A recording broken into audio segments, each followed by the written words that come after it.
Hello friends, welcome to VKR వంటలు. ఈరోజు boiled egg masala curry ఎలా చేయాలో చూసుకుందాం. దానికోసం నేను ఎగ్స్ బాయిల్ చేసుకొని ఇలా అన్నీ చిన్న చిన్నగా కట్ చేసుకున్నానండి.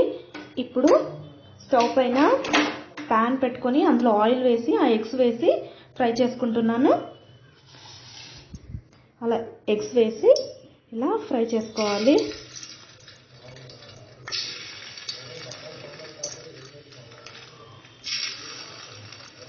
అన్నీ వేసి ఇలా ఫ్రై చేసుకోవాలి.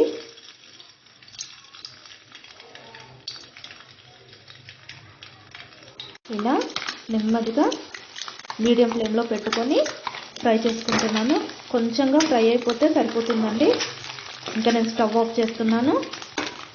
స్టవ్ ఆఫ్ చేసి ఇవన్నీ ప్లేట్లోకి తీసుకుంటున్నాను.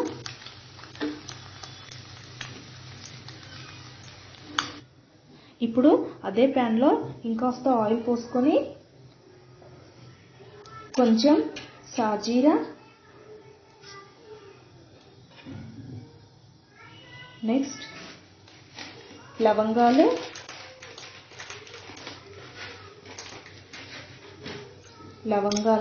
యాడ్ చేసుకుంటున్నానండి.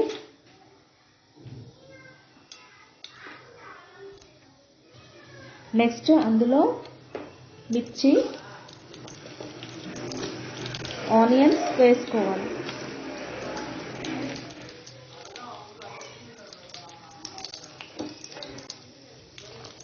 ఆనియన్స్ అన్నీ వేసుకుంటున్నానండి.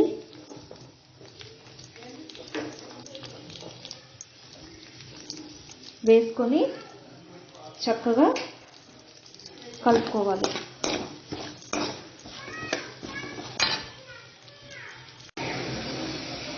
ఇలా ఫ్రై అయిపోయిన తర్వాత ఇందులో అల్లం వెల్లుల్లి పేస్ట్ యాడ్ చేసుకోవాలి.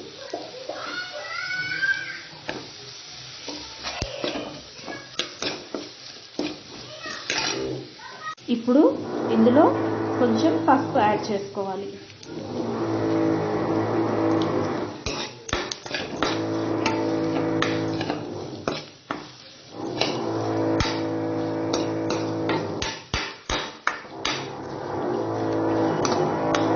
నెక్స్ట్ ఇందులో టొమాటో ప్యూరీ వేసుకుంటున్నానండి.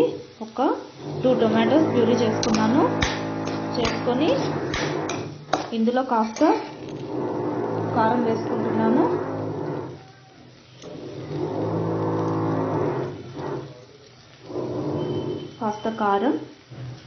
నెక్స్ట్ కొంచెం సాల్ట్ కూడా యాడ్ చేసుకుంటున్నాను.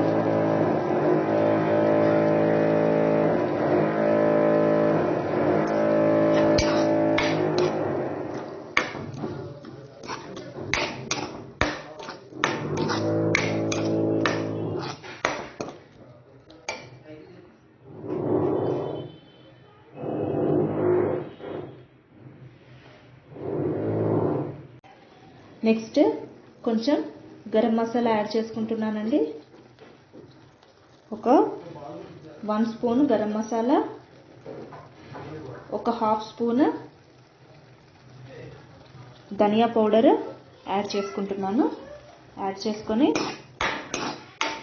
కలుపుకుంటున్నానండి.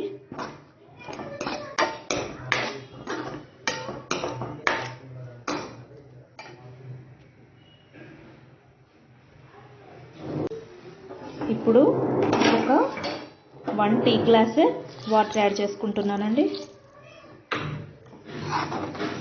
ఇది కాసేపు చక్కగా కుక్ అవ్వనివ్వాలి.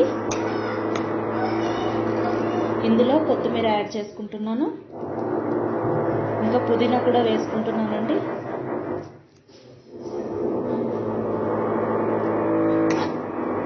ఇలా వాటర్ వేసేసుకొని కాసేపు కుక్ అవ్వనివ్వాలి. ఇంకా నేను మూత పెట్టేసుకుంటున్నాను.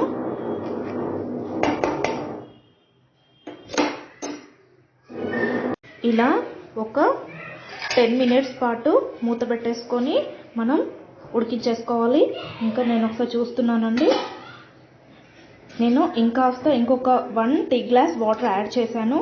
ఇంకాస్త కారం కూడా యాడ్ చేశాను. ఇంకా 2 టేబుల్ స్పూన్స్. ఇంకా సాల్ట్ చూసి సరిపడా వేసుకోండి. నెక్స్ట్ ఇందులో ఇందాక మనం ఫ్రై చేసి పెట్టుకున్న ఎగ్స్ ఉన్నాయి కదండి, అవన్నీ ఇందులో వేసేసుకోవాలి. వేసేసుకొని చక్కగా మిక్స్ చేసుకోవాలి.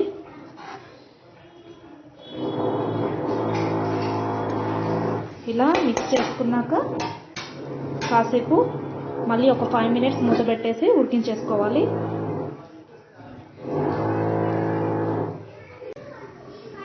ఇప్పుడు మూత తీసుకొని చూద్దామండి. ఇలా చక్కగా కుక్ అయిపోతుంది. ఇప్పుడు లాస్ట్లో కాస్త కసూరి మేతి ఇలా క్రష్ చేసుకొని ఇలా యాడ్ చేసుకోవాలి. యాడ్ చేసుకొని ఒకసారి ఇలా మిక్స్ చేసుకోవాలి.